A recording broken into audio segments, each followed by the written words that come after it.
Voilà. Je vais commencer par quelque chose très simple, qui est la reconnaissance territoriale, particulièrement aujourd'hui, qui est la journée de reconnaissance des peuples autochtones. Donc, le RAV a, par sa collaboration avec ses membres, une présence partout au Québec. Le RAV reconnaît l'antériorité et l'action continue sur le territoire des nations autochtones, Inuit et Métis. Le RAV souligne l'importante contribution que les premiers peuples apportent au développement des connaissances et des savoirs sur notre territoire. Merci à tous.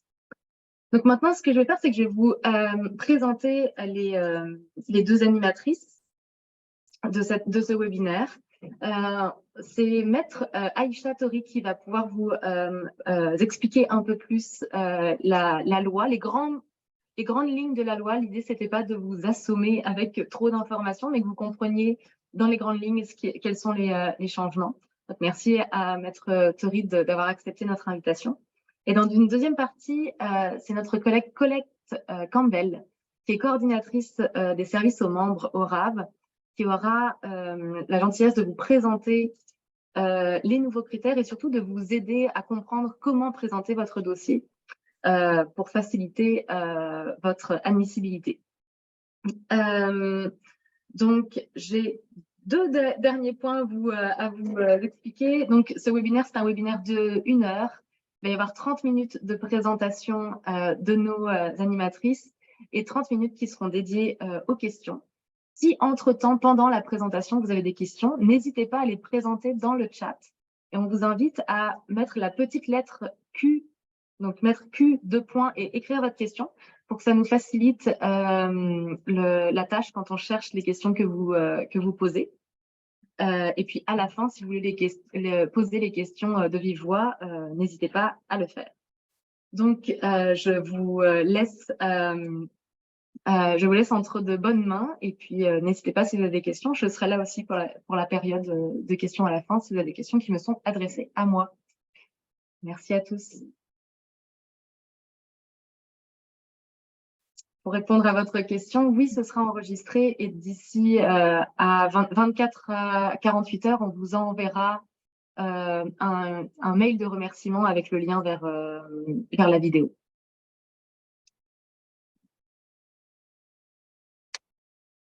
Donc, je commence. Bonjour tout le monde, j'espère que vous allez bien. Je suis très heureuse qu'il y ait autant de personnes intéressées à ce webinaire et au sujet dont on va parler aujourd'hui. Alors, comme Camille le disait, le but aujourd'hui, c'est pas de vous assommer avec la loi, mais vraiment de vous présenter les nouveautés de la loi sur le statut de l'artiste en matière d'art visuel. Et évidemment, de faire le lien avec les actions qui sont entreprises par le RAV et aussi les différentes les nouvelles procédures en fait, qui seront mises en place par le RAV. Et donc, Colette va parler notamment pour essayer, pendant la procédure mise en place pour prouver qui remplit les critères pour en fait, la définition de l'artiste qui a changé et qui est dans la loi et dont on va parler dans quelques instants. Donc, Élodie, prochaine diapo. Donc, la présentation est divisée en 5 parties. Comme je disais, on ne va pas aborder tous les changements de la loi, mais on va aborder les plus importants de manière générale. On va parler tout d'abord du fait qu'il y a une fusion des 2 lois sur le statut d'artiste qui existaient au préalable. On va parler de la nouvelle définition du terme d'artiste. On va parler des nouveautés en matière d'harcèlement, de la responsabilité des administrateurs, notamment par rapport aux cachets impayés, et ce qui intéresse probablement beaucoup d'entre vous, les effets de l'obtention de la reconnaissance par le tribunal administratif du travail. Alors, commençons par la première partie, la fusion des 2 lois. Donc, auparavant, au Québec, on retrouvait 2 lois distinctes sur le statut de l'artiste. Prochaine diapo. Oui. Donc, on avait la loi sur le statut professionnel et les conditions d'engagement des artistes de la scène, du disque et du cinéma. Donc, ces artistes-là avaient leur propre loi.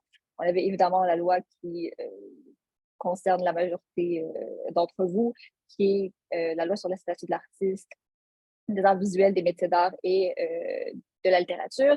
Et vous voyez qu'on précise sur leur contrat avec les diffuseurs. Et ça, c'était un des grands problèmes, en fait, avec la mouture de la loi pour les arts visuels, les métiers d'art et la littérature, c'est que vraiment, c'était une loi qui était plus mise en place pour encadrer les contrats entre les diffuseurs et les artistes, mais qui ne donnait aucun réel pouvoir de négociation aux associations qui étaient reconnues, contrairement à ce qui se faisait avec la scène, le disque et le cinéma. Donc, on avait, on a encore l'Union des artistes, il y a d'autres associations.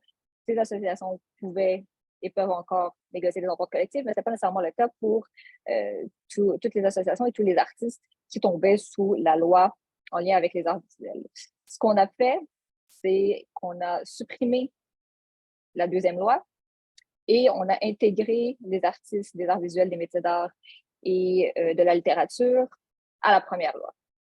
Donc, aujourd'hui, ce qu'on a, c'est une loi sur le statut professionnel des artistes d'art visuel, du cinéma, du disque, de la littérature, des métiers d'art et de la scène, ce qui fait en sorte que vraiment, on est capable aujourd'hui de dire que les artistes, en règle générale, sont sur le même pied d'égalité. Puis, c'est vrai que pour les artistes visuels, il y a beaucoup de changements qui existaient déjà dans la première loi, mais qui, en raison de cette fusion des deux lois, maintenant vont venir s'appliquer aux arts visuels. Prochaine diapo. Donc le but ici, c'était vraiment de mettre les artistes sur un pied d'égalité, peu importe le domaine, puis on va explorer ça un petit peu plus. Un autre gros changement, c'était vraiment la définition de ce qu'était un artiste. Donc, sous l'ancienne loi sur les arts visuels, on avait 4 critères qui permettaient de faire en sorte qu'on allait reconnaître quelqu'un comme étant un artiste. Prochaine diapo. Donc, premier, assez simple, il fallait se déclarer comme étant un artiste professionnel. Jusque-là, pas trop de problème. Il fallait créer des œuvres pour son propre compte. Encore là, relativement simple. Le troisième critère, il fallait que les œuvres soient exposées, produites, publiées et représentées en public ou mises en marché par un diffuseur. Et surtout, il fallait avoir reçu la reconnaissance de ses pairs. Donc, en tant que professionnel, donc que ce soit à travers des mentions d'honneur, des prix, des bourses, des récompenses, peu importe. Mais afin de pouvoir tomber sous la loi sur le statut de l'artiste en lien avec les arts visuels, il fallait absolument rencontrer ces 4 critères-là. Et si un artiste ne rencontrait pas ces 4 critères-là, il n'était pas considéré comme un artiste sous du moins cette loi-là. Avec les modifications qui ont été apportées à la loi, on a changé la définition de l'artiste. Et aujourd'hui, les critères qu'on a mis en place pour qu'une personne soit considérée comme étant un artiste ont permis certainement d'élargir la quantité de personnes qui tombent sous cette définition-là. Donc, prochaine diapo. Donc, on trouve encore des éléments qui sont communs aux deux définitions, mais vous allez voir qu'il y a vraiment une simplification qui a été faite. Donc, un artiste s'entend d'une personne physique, par là ça va, pratique un art à son propre compte.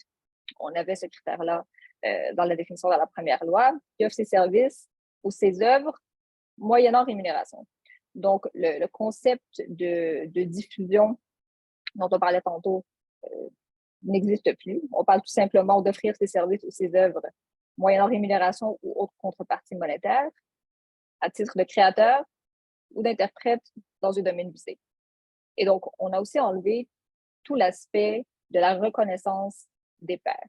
Ce qui veut dire qu'il y a énormément d'artistes qui, à l'époque, ne tombaient pas sous l'application de la loi, qui aujourd'hui tombent sous l'application de la loi. Des artistes peut-être qui avaient des parcours ou des carrières peut-être un peu plus alternatifs, peut-être un peu moins standards, qui passaient peut-être pas à travers le circuit standard du milieu de l'art.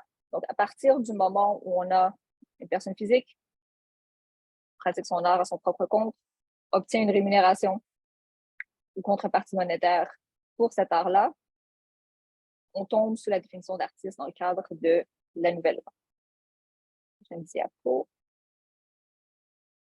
Et donc, comme je disais, une exclusion complète de la notion de reconnaissance de pair, ce qui fait que il y a énormément d'artistes qui, beaucoup plus tôt dans sa carrière, beaucoup plus tôt dans leur carrière, vont pouvoir être considérés comme étant des artistes sous la nouvelle loi, ce qui n'était pas le cas dans l'ancienne.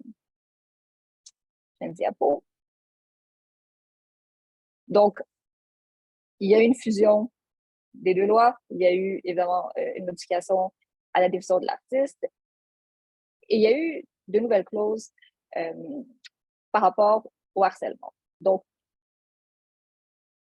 pour la première loi sur le statut de l'artiste, c'est vrai que lorsque des ententes collectives étaient négociées, souvent, on essayait d'inclure des modalités concernant le harcèlement.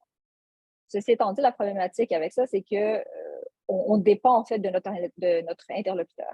Et ce qui arrivait, c'est que pendant les négociations d'entente collective, souvent, on se butait à ce genre de demande. Ça rallongeait énormément les négociations. Puis, je pense que tout le monde se demandait pourquoi est-ce que ça devrait même être un sujet à discussion, en négociation. Et donc, les modifications à la loi sur le statut d'artiste viennent pallier à ce problème-ci. Donc, ce qu'on dit, c'est que, bon, tout d'abord, tout artiste a droit à un milieu de travail qui est exempt d'harcèlement psychologique dans ses relations avec le producteur, mais aussi avec les personnes avec lesquelles il travaille. Donc, concept de base par rapport au harcèlement psychologique, tout le monde a droit à un milieu exempt d'harcèlement.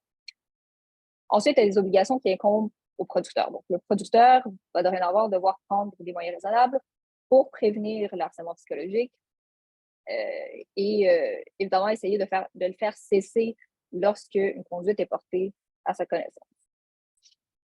Et le troisième point, le producteur va devoir rendre disponible une politique de prévention du harcèlement psychologique. Depuis le mouvement MeToo, c'est vrai qu'il y a beaucoup d'organisations qui, par elles-mêmes, ont décidé de mettre en place une politique de prévention de harcèlement psychologique ou de tout type d'harcèlement et de traitement des plaintes. Mais maintenant, c'est une obligation qui est prévue par la loi. Et comme je vous disais tantôt, les associations d'artistes essayaient le plus possible de faire en sorte que des dispositions par rapport au harcèlement soient incluses dans les ententes collectives, mais ça devient très complexe. Et ce que la loi fait aujourd'hui, c'est que si une entente collective est négociée et qu'il n'y a pas de disposition sur l'harcèlement, les dispositions qui sont prévues dans la loi sont considérées comme étant automatiquement intégrées aux ententes collectives. Prochaine diapo. Là, vous allez me dire, ben, si on est dans une situation où il n'y a pas d'entente collective qui est négociée, ben, à ce moment-là, l'artiste va avoir un recours au tribunal administratif du travail. Donc, vraiment, avec la nouvelle loi, on couvre tous les scénarios afin de permettre aux artistes d'avoir des milieux qui sont exempts d'harcèlement. La responsabilité des administrateurs. Un des problèmes que beaucoup d'artistes avaient dans le passé, c'était, bon, qu'est-ce qui arrive lorsque il y a des cachets qui sont impayés et que l'entreprise avec laquelle on a fait affaire, ou l'OSBL, peu importe avec laquelle on fait affaire, n'a pas d'actifs. Parce que c'est une chose d'intenter un recours contre quelqu'un pour des sommes impayées. C'est une autre chose d'avoir un jugement en faveur de notre opposition, donc qui nous donne raison et qui nous permet d'aller chercher ces sommes-là. C'est une autre chose de le faire exécuter. Donc, ce qui arrive souvent, c'est que dans les procédures d'arbitrage, on donnait des jugements en faveur des artistes lorsqu'il y avait des cachets impayés, mais on se retrouvait dans des situations où c'était impossible d'exécuter ces jugements-là parce que l'entreprise n'avait plus d'actifs, pour quelque raison que ce soit parce qu'elle est dans une mauvaise situation financière ou parce que dans beaucoup d'industries, on ouvre des sociétés par action pour des projets spécifiques et on les ferme par après. Et donc, ça faisait en sorte qu'il y avait beaucoup d'artistes qui se retrouvaient dans des situations où ils ne pouvaient pas aller chercher des cachets qui étaient impayés, même s'ils avaient des jugements leur donnant faveur. Prochaine diapo.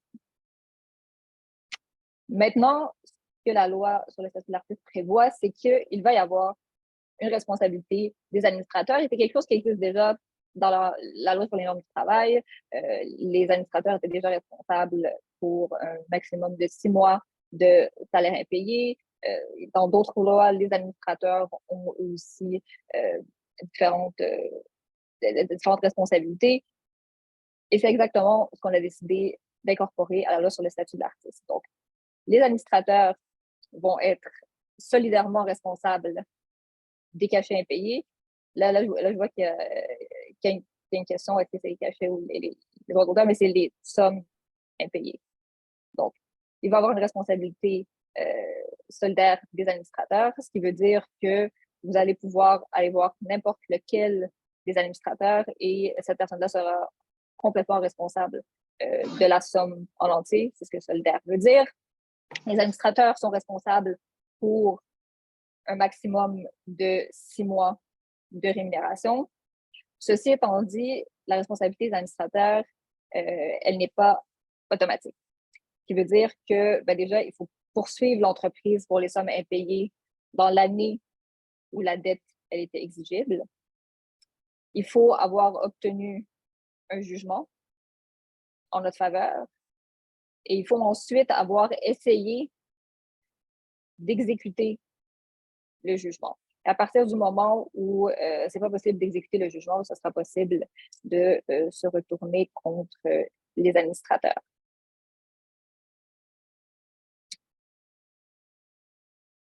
Et la dernière partie, ce sont les impacts de l'obtention de la reconnaissance par le tribunal administratif du travail.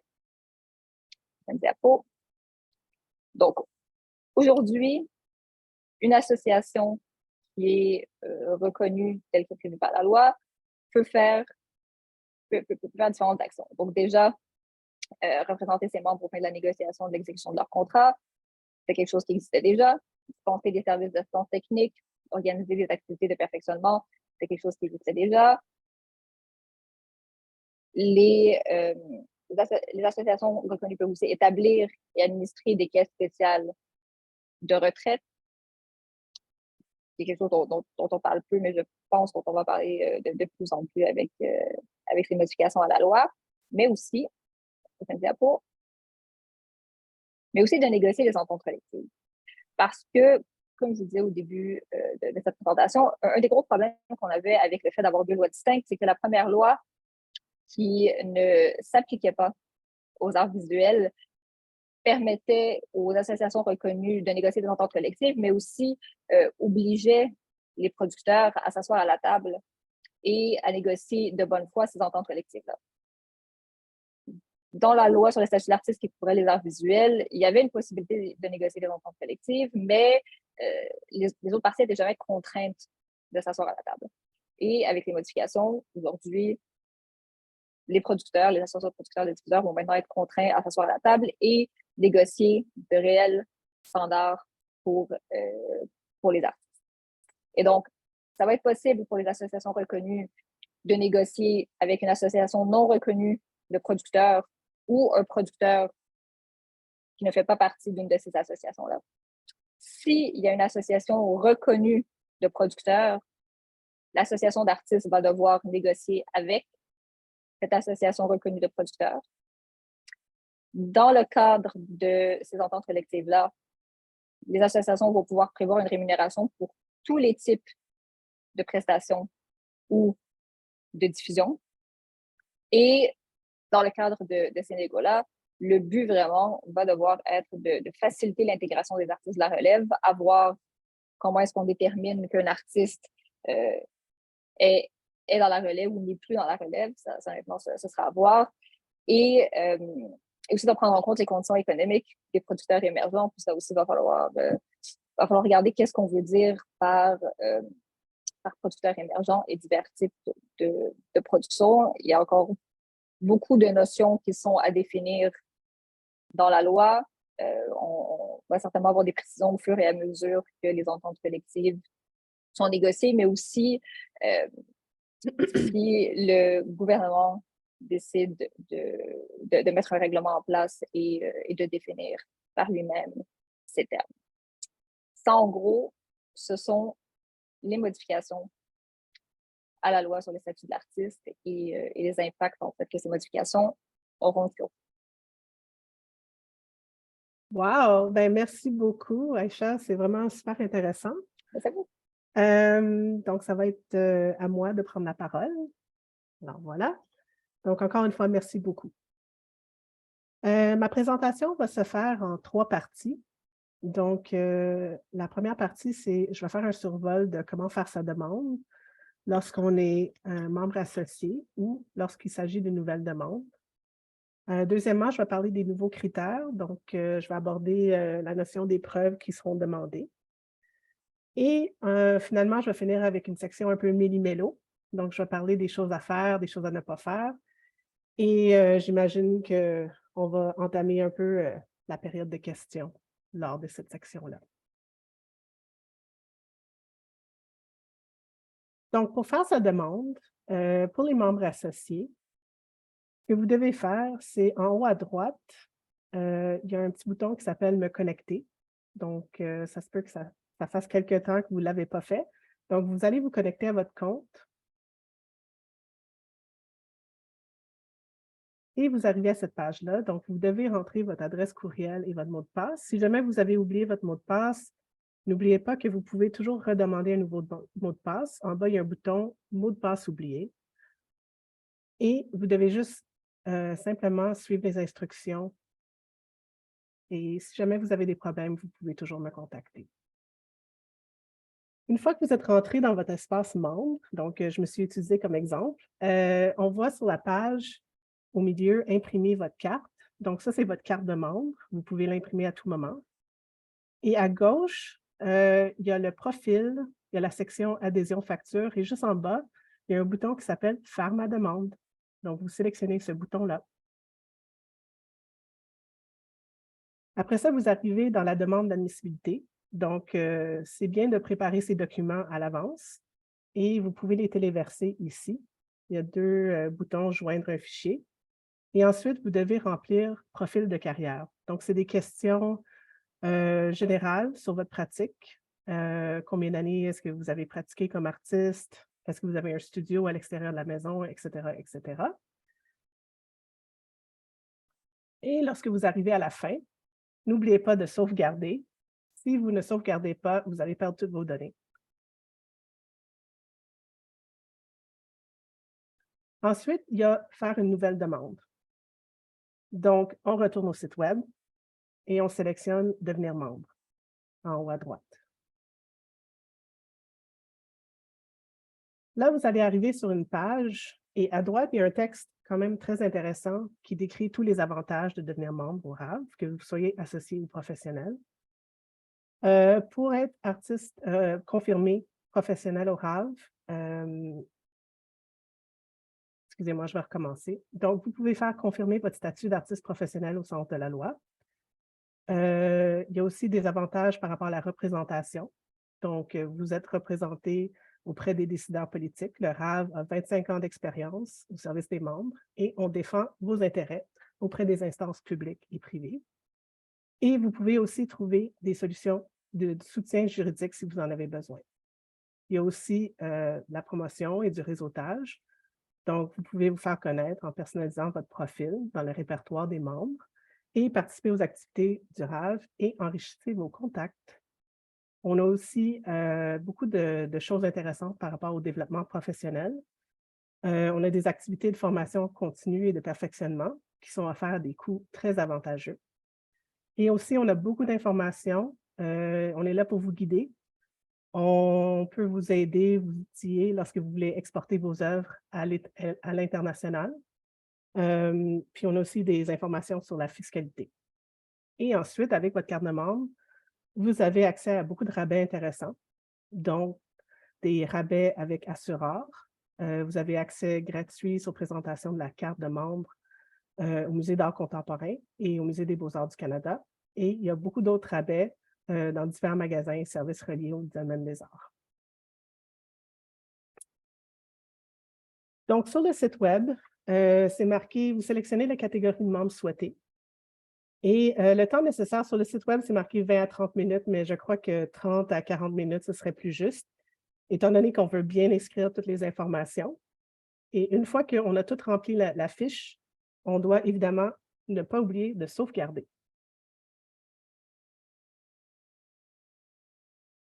La deuxième partie, les critères d'admissibilité. Voilà, on est arrivé. Donc, la loi S32.1, c'est un très long titre, la loi sur le statut professionnel des artistes des arts visuels, du cinéma, du disque, de la littérature, des métiers d'art et de la scène. Aïcha a abordé un peu la définition, mais je vais quand même la relire, étant donné que c'est très important de comprendre ce que ça veut dire. Donc, un artiste en art visuel professionnel s'entend une personne physique qui pratique un art à son propre compte. Alors, jusque-là, je crois que tout le monde est correct, on comprend bien. C'est la deuxième partie qui devient un petit peu plus corsée. Puis aujourd'hui, ce que je vais faire, c'est que je vais essayer de clairement vous expliquer ça veut dire quoi en termes de preuves à présenter lorsque vous faites votre demande pour être confirmé membre professionnel au RAF. Un artiste offre professionnellement ses services ou ses œuvres moyennant une rémunération ou autre contrepartie monétaire à titre de créateur dans un domaine des arts visuels. Je pense qu'on est quand même un groupe de visuels, donc je vais essayer de créer un genre de visuel pour bien expliquer ce que j'ai à expliquer aujourd'hui. Donc, premièrement, l'artiste doit résider au Québec lorsqu'il fait sa demande.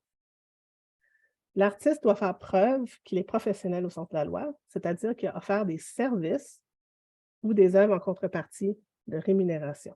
Donc, c'est le concept, l'artiste et les œuvres de l'artiste. On engage l'artiste et on utilise l'œuvre. Donc, on a un artiste et on utilise l'œuvre. C'est un très grand sujet. Je pense qu'on pourrait en parler pendant très longtemps. Et j'ai 10 minutes. Alors, ce que je vais faire aujourd'hui, c'est que je vais vous présenter les meilleurs documents à présenter lorsque vous faites votre demande. Et ensuite, j'imagine, dans les questions, dans la période questions, et si jamais vous avez des questions par après, on pourra en reparler un peu plus. Mais là, aujourd'hui, ce que je vais faire, c'est que je vais vraiment vous présenter les meilleurs documents. Donc, quand on parle de l'artiste, on engage l'artiste. Ça veut dire qu'il y a une somme d'argent qui est versée à un artiste pour un engagement déterminé. Le premier document, c'est une bourse. Mais le meilleur document, ce serait la lettre de confirmation que l'artiste a déposé son projet final. Donc, une lettre de confirmation. Ça arrive des fois que les artistes reçoivent des lettres d'acceptation et pour toutes sortes de raisons, soit qu'ils sont blessés ou ils se rendent compte que finalement, ils ne seront pas capables de réaliser le projet avec l'argent qu'ils avaient demandé. Alors, ils vont refuser le montant d'argent. C'est vraiment important que ce soit une lettre de confirmation. On en a parlé un petit peu tantôt, mais je vais parler des droits d'exposition un peu plus tard. Mais pour l'instant, pour les services, je vais parler d'un cachet. Donc, c'est un montant d'argent pour, par exemple, donner une conférence d'artistes. C'est les services autour de l'exposition ou un service similaire, comme par exemple l'animation d'un atelier ou participation à un jury. Quand on parle de l'œuvre, là, on tombe dans les droits d'exposition et les contrats de vente. Donc, les sources de revenus sont diverses. Ça peut être la vente, la location, par exemple. Donc, les deux meilleures preuves, c'est le contrat de vente. Le contrat de vente, le contrat de vente, le contrat de vente, le contrat de vente. Je le répète 10 fois par jour et je peux le répéter 100 fois par jour. C'est très important. Un jour, en ce moment, à travers le monde, il y a plusieurs pays qui ont le droit de suite et éventuellement, ça va arriver au Canada. Et à ce moment-là, vous allez être vraiment content d'avoir utilisé des contrats de vente. Le droit de suite, c'est tout un concept. On pourrait faire un webinaire sur ça. Le droit de suite, c'est, je vous donne un exemple très simple. Un artiste vend une œuvre au début de sa carrière pour 200 $. 10 ans plus tard, ces œuvres valent 200 000 $. Donc, à chaque fois que l'œuvre est revendue, l'artiste ne voit pas un sou de tout ça. Donc, le droit de suite, c'est quelque chose qui pourrait être mis en place pour s'assurer que l'artiste reçoit toujours un pourcentage chaque fois que l'œuvre est revendue. Grâce au contrat de vente. Et d'ailleurs, on les offre gratuitement sur notre site web et vous pouvez les télécharger et les utiliser selon le projet que vous avez. Le deuxième document, c'est contrat d'exposition.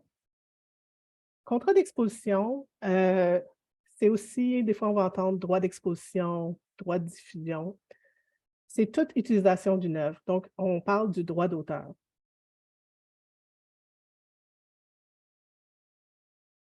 Et en fait, on fait une exposition, on utilise l'œuvre et l'artiste est payé un montant d'argent pour faire l'utilisation d'une œuvre, d'une exposition. Il y a d'autres documents qui pourraient être déposés pour faire cette demande, mais il faudrait fournir peut-être des documents supplémentaires, comme des preuves de support, pour vraiment construire un dossier solide. Comme par exemple, il y a des factures de vente d'œuvres. Ça peut être vraiment intéressant, surtout s'il s'agit de vente à l'extérieur du Québec. Mais ça doit être une vraie facture. Donc, il doit avoir un numéro de facture, le nom du client, le nom de l'artiste, une description de l'œuvre, la date, etc., etc. Il y a aussi l'idée des chèques, mais encore là, il faut des documents supplémentaires pour vraiment construire un dossier solide. Je vous donne l'exemple parfait. Je demande à un ami, il m'écrit un chèque, il achète une de mes toiles pour Colette Campbell, 4 000 $. Merci beaucoup. Je prends la photo, je dépose ma demande, on déchire le chèque. C'est très facile à faire un faux chèque. Alors, c'est pour ça que c'est important d'être relié à d'autres preuves.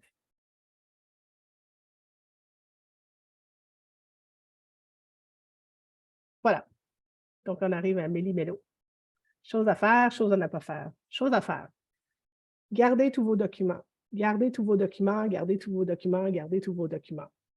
Plus que vous avez de la documentation pour supporter vos preuves, plus que ça devient une preuve solide.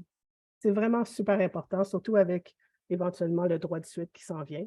Et si jamais vous avez des problèmes de litige, c'est vraiment important de garder vos contrats. C'est arrivé plusieurs fois que des personnes m'ont avoué qu'ils avaient jeté leur contrat. Donc, il ne faut vraiment pas faire ça. Conservez toujours une copie digitale lisible en format PDF. Vous pouvez le mettre sur un CD, un DVD ou sur le nuage. Juste un exemple, c'est cet été, ce printemps, cet été, on a vraiment beaucoup de feux de forêt.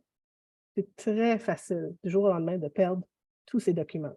Donc, c'est vraiment important de toujours garder une copie digitale. Et d'ailleurs, la loi 25, qui parle de la conservation des documents, ça va devenir de plus en plus important puisque les organismes et les entreprises auront l'obligation de tout détruire après un certain temps.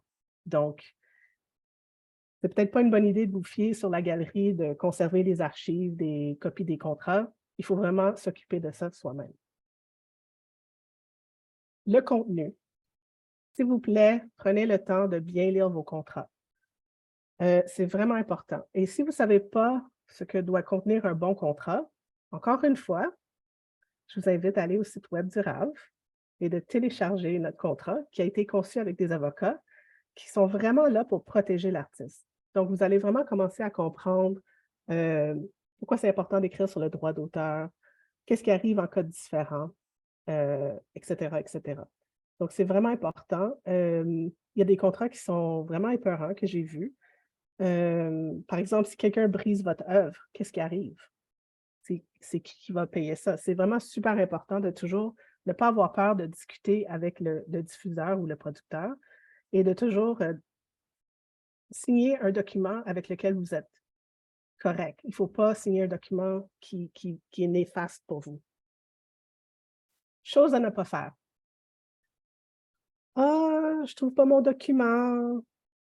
J'ai 24 années d'expérience. J'ai toujours beaucoup vendu. Les gens me reconnaissent comme artiste. Je suis vraiment connue, mais j'ai toujours accepté du cash. Donc, le comité d'admissibilité, la fonction, ce n'est pas d'évaluer la carrière de l'artiste, ni de critiquer la valeur esthétique des œuvres produites.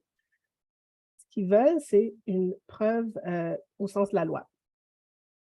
Donc, si vous avez du succès dans votre carrière, mais c'est super, téléchargez un de nos contrats gratuitement et vendez une autre œuvre et commencez à construire vos preuves. C'est vraiment ça, un artiste professionnel aujourd'hui. C'est un travailleur autonome. Donc, c'est vraiment important d'incorporer la pratique, de toujours avoir des contrats. Alors, pendant que je parlais, je voyais qu'il y avait beaucoup de questions dans le chat. Alors, je vais regarder un petit peu les questions. Et je vais inviter Aïcha et Camille s'ils veulent se joindre. Donc, ce qu'on va faire, c'est on va regarder les questions qui sont revenues le plus souvent et on va les aborder. Et on va essayer d'aborder le plus de questions possible. Et voilà. Moi, je vais commencer, Colette, parce que je pense qu'il y avait une question qui serait plus adressée à Maître Tori, à Aïcha. Il y avait une personne qui demandait quand est-ce que cette nouvelle loi était applicable. Donc, je te laisse répondre, puis peut-être qu'on peut retirer la présentation pour voir tous les visages. Oui, donc l'entrée en vigueur de la nouvelle loi sur le statut de l'artiste, c'était juin 2022. Donc, c'est applicable dès maintenant. Enfin, à l'heure actuelle, on est sous la nouvelle loi. Parfait. Et puis, pour ceux, je pensais que c'était quelqu'un qui avait parlé avec le CAC, qui semblait pas au courant. Je pense que ça dépend peut-être des questions. Quand on parle avec le CAC, on est au gouvernement, on est au fédéral, mais c'est toujours intéressant de leur rappeler l'arrivée de cette nouvelle loi. Absolument.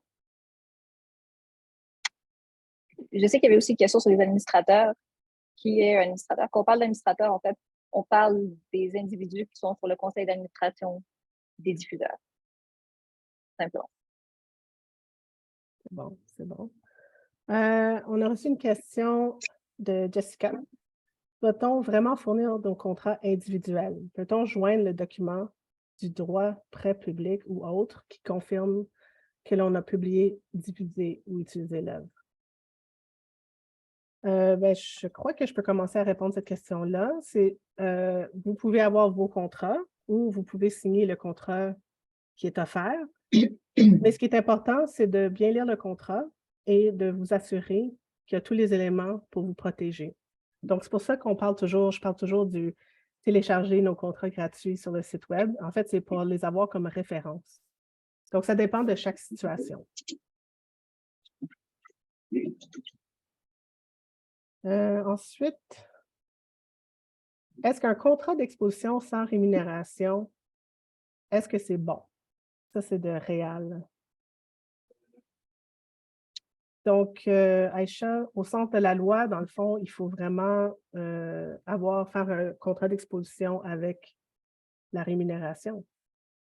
Oui, en fait, c'est que dans la définition même d'artiste, on parle de rémunération de contrepartie monétaire. Donc, le but, c'est de prouver qu'on rencontre les critères, il va falloir donner des preuves qui permettent en fait de montrer qu'il y a eu rémunération ou contrepartie monétaire pour les services artistiques. C'est ça. Donc, par exemple, si jamais, souvent, ce qui est le cas dans le domaine des arts, c'est que on fait des expositions, mais on n'est pas payé. Mais si l'artiste vend des œuvres dans le cadre de cette exposition-là, là, ça, c'est la preuve qui pourrait être utilisée pour faire confirmer son statut. C'est bien ça? Oui. Oui, absolument. OK, parfait.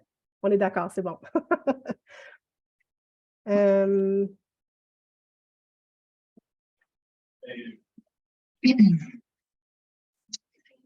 vois qu'il y avait...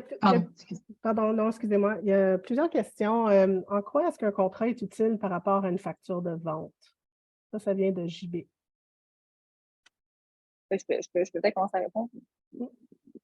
La facture sert plus à prouver l'existence d'un contrat que le contrat lui-même. Donc, la facture est capable de vous démontrer que vous avez une entente avec quelqu'un, qu'il y a un service ou un produit qui a été échangé, qu'il y a eu une rémunération, et c'est à peu près tout. Mais pour ce qui est de la nature du contrat, les modalités du contrat, tout, en fait, tout ce qui n'est pas normalement abordé dans une facture, c'est vraiment dans le contrat que ça va se retrouver. Puis aussi, tantôt, Colette, tu parlais du fait que c'est très facile de faire un faux chèque. C'est aussi très facile de faire une fausse facture. Oui, effectivement.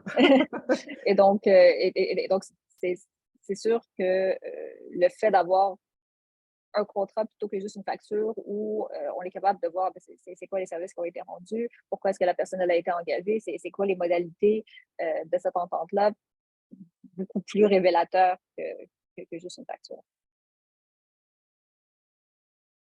Et on a une question de... Oh, excusez-moi, vas-y Camille.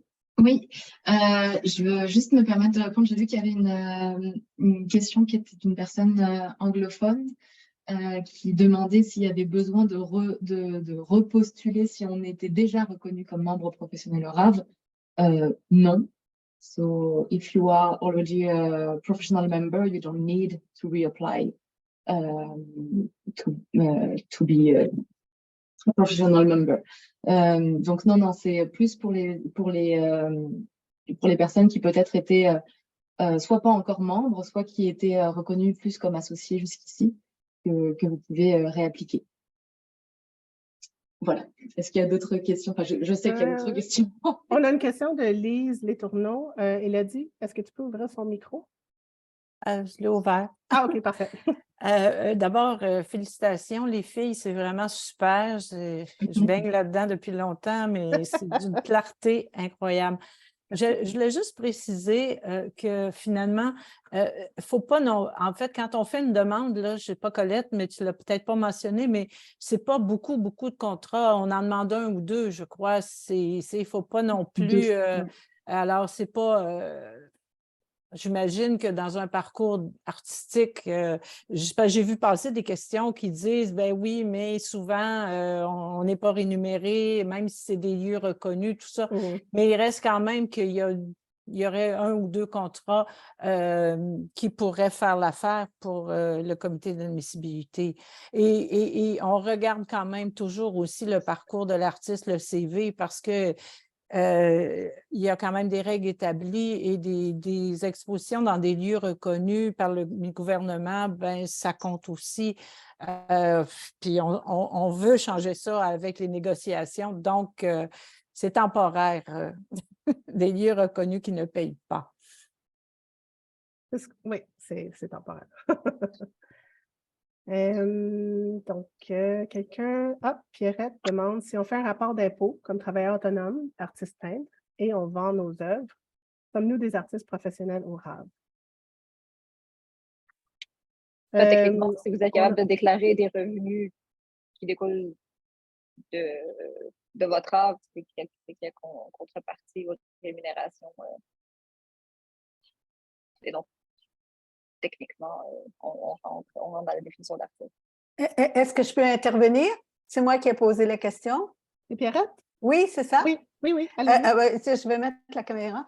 En fait, je veux savoir si on est automatiquement artiste professionnel au RAV. Si je ne présente pas de contrat, mais je fais un rapport d'impôt, comme de quoi que je suis travailleur autonome, artiste peintre, je vends des tableaux.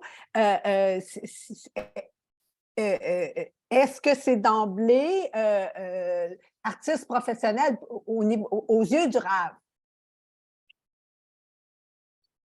Je n'ai pas de contrat de vente, mais j'ai des factures et je vends des tableaux.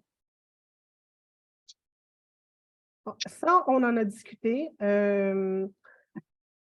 Aujourd'hui, on a présenté vraiment les meilleurs contrats à présenter. Je dirais que si vous présentez en connexion des documents avec vos impôts, il faudrait construire un document quand même assez solide, montrer des preuves de facture qui vont venir supporter votre déclaration.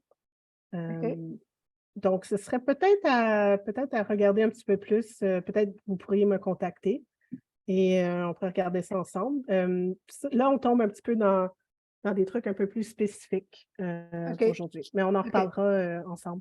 Ça va me faire plaisir. Oui. Non, je suis déjà membre du RAV, c'est juste que je m'intéresse. Pour être confirmé membre professionnel, bien sûr. Oui, je comprends. Enfin, ça m'intéresse la question. Merci beaucoup. Merci. Colette, est-ce que je pourrais prendre la parole 2 instants? Oui, bien sûr. Oui, bonjour, Sylvain Fauché du RAV. J'aurais un commentaire suite à la question de Pierrette.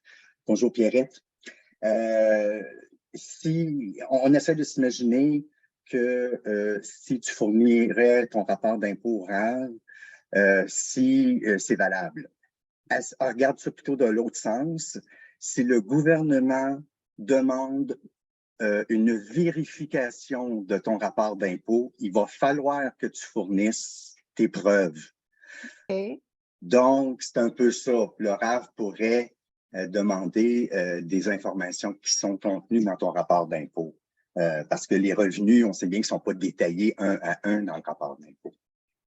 OK, mais ça ne veut pas dire qu'il y aurait automatiquement des contrats, même si j'ai des factures de vente, il pourrait y avoir des contrats et pas de contrats aussi. Ça, je pense que Colette pourrait répondre. Je pense que oui. Le principe, de toute façon, c'est les factures. OK. Pour le gouvernement. Oui, mais pour le RAV, ça serait bien aussi s'il n'y a pas de contrat. Mais ça, si Colette a autre chose à ajouter, elle pourra l'ajouter. J'aurais une question, dans le fond, à demander à Maître Tori. Oui. On reçoit déjà, parce qu'on le demande, des contrats comme preuve, de toute façon. Et la majorité des contrats que nous recevons ne sont pas signés. Donc, OK.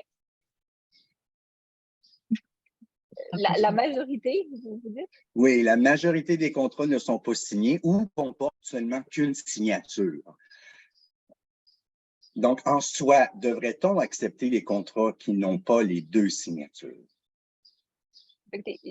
Idéalement, faites signer vos contrats complètement. Ça va aussi éviter une certaine charge administrative au RAV, mais au-delà de ça, moi, mon réflexe, ce serait, s'il y a un contrat qui est partiellement signé, tout dépendant est-ce que c'est la signature de l'artiste ou du diffuseur, j'aurais tendance à l'accepter s'il y a des preuves additionnelles qui sont soumises en lien avec ce contrat-là pour prouver que les prestations ont bel et bien eu lieu. Parfait, merci. Merci beaucoup, Sylvain. Je voudrais rebondir sur tout ça. Donc, comme vous l'aurez compris, nous vous invitons à signer des contrats et à les faire signer. Je sais que c'est beaucoup d'administration. Je sais que quand on est artiste visuel, on aimerait pouvoir plus s'occuper de notre création et notre développement artistique, mais la partie contrat, elle est importante et c'est ce qui fait aussi partie du mot professionnel, dans le mot artiste professionnel. Donc, je veux juste m'assurer qu'on répond à des questions. Je sais que vous avez tous beaucoup de questions. Je veux juste qu'on s'assure de poser des questions qui peuvent peut-être répondre au plus grand nombre. Colette, vous avez l'adresse courriel de Colette et de Maître Tori si vous avez des questions peut-être plus spécifiques.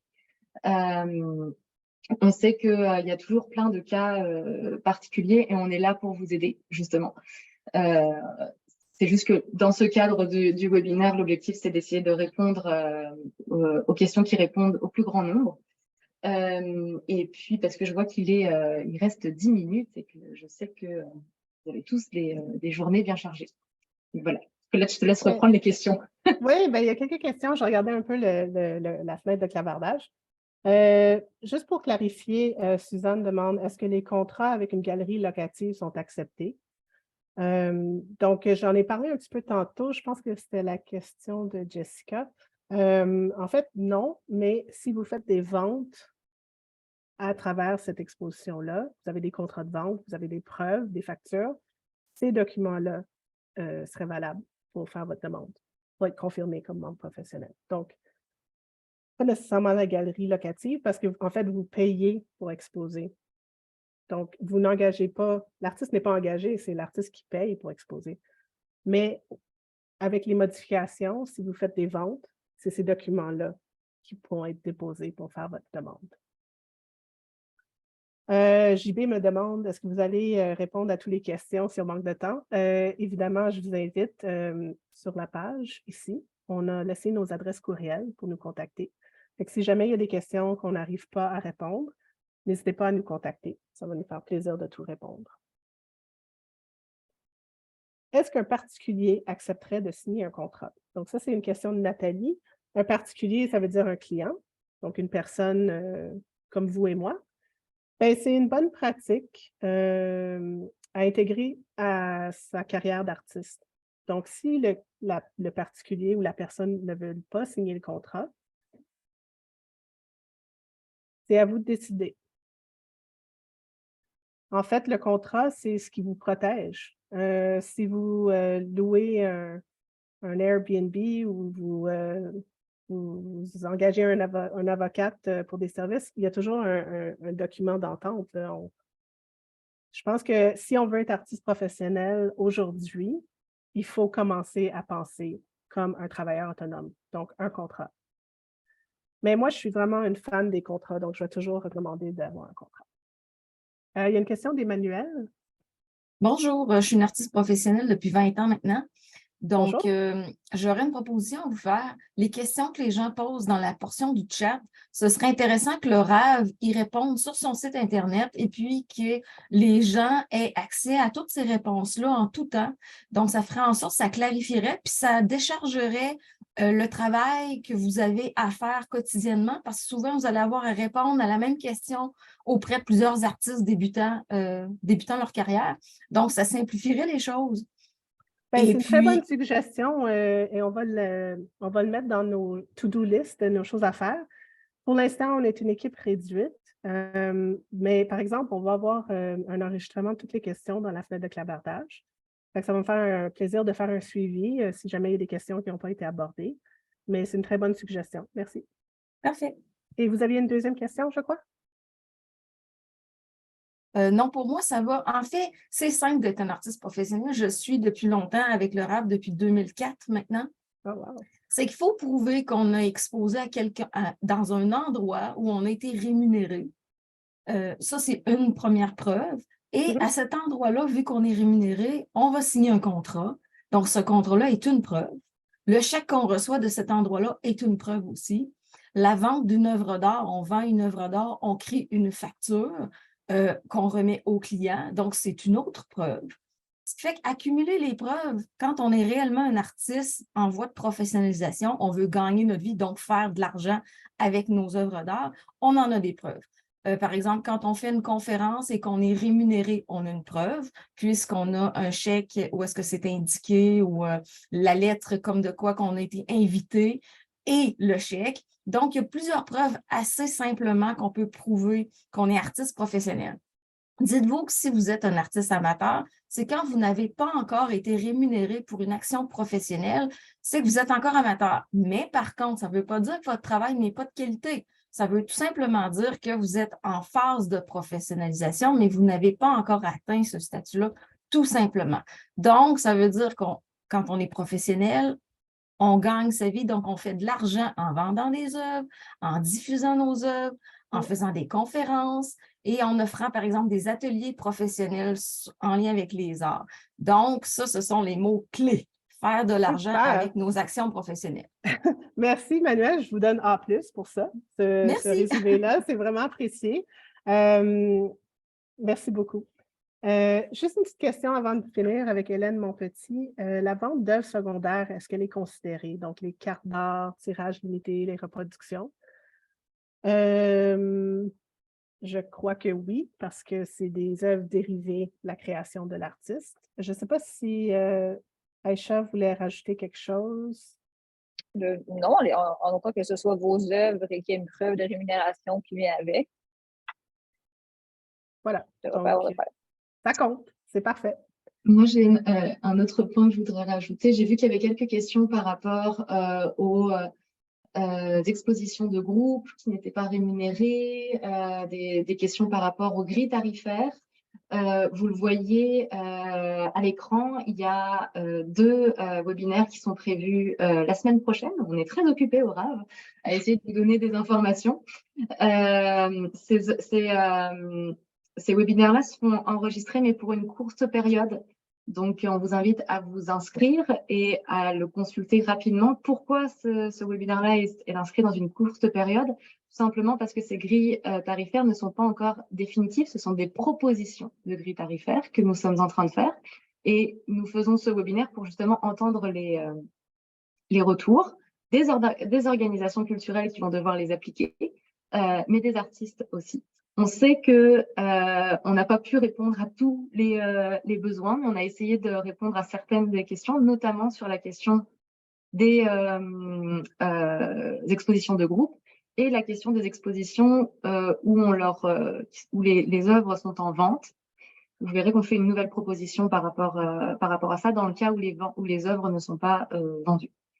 Donc, je vous invite à vous inscrire au webinaire qui s'en viennent la semaine prochaine. Et puis, je vais laisser le dernier mot à nos animatrices et je vais les remercier encore de leur beau travail. Ben, merci beaucoup. Juste un petit commentaire de Lee avant de terminer.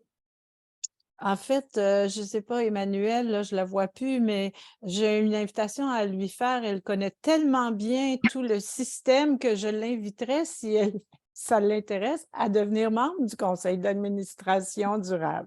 Voilà. Un parfait exemple de réseautage live. C'est parfait. Donc, on va finir. On est déjà 13 heures, donc on va terminer la session aujourd'hui. Je voulais juste dire un grand merci à Aïcha, maître Aïcha Tori, qui nous a fait part de son expertise par rapport à tout ce qui a rapport avec la loi. Merci beaucoup. Merci à toute l'équipe qui m'aide à faire ce webinaire. Alors, j'ai zéro stress. Je me sens très, très bien entourée. Et je voulais juste faire un petit rappel. Ce soir, à 18h, à Chicoutimi, le bar à Piton, il y a un 5 à 7 avec notre nouvelle directrice.